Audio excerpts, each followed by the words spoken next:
హిందూ మత విశ్వాసాల ప్రకారం 18 వరకు గ్రంథాలు ఉన్నాయి. అందులో గరుడ పురాణం అత్యంత ప్రధానమైనది.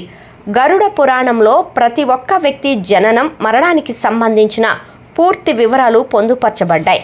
మృతదేహాన్ని మోయటం అనేది కేవలం ఒక సామాజిక బాధ్యత కాదు, ఇది ఒక ఆధ్యాత్మిక కార్యం. మృతదేహాన్ని మోసే వ్యక్తి ఆ వ్యక్తి యొక్క జీవితకాల కర్మల భారాన్ని, పాపాలను కొంతవరకు తన భుజాలపై మోస్తాడని నమ్ముతారు.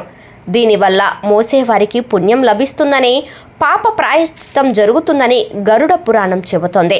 పాడెను మోసేవారి ప్రాణశక్తితో స్పర్శలోకి వచ్చినప్పుడు ఒక అదృశ్య శక్తి మార్పిడి జరుగుతుందని పురాణాలు చెబుతున్నాయి. గరుడ పురాణంలో దిక్కులేని అనాథ శవాన్ని తన భుజాలపై మోసిన వారికి 1000 యాగాలకు సమానమైన ఫలితం దక్కుతుందని విష్ణువు పేర్కొన్నారు. పాడె మోయటం వలన కుటుంబ సభ్యులకు, బంధువులకు చివరి సమయంలో సహాయం చేయటం ద్వారా సామాజిక బాధ్యతను, మానవత్వాన్ని చాటుకున్నట్లు అవుతుంది. పాడె మోయటం అనేది ఒక చివరి ప్రయాణంలో తోడుగా నిలిచే గొప్ప ఆచారంగా భావిస్తారు.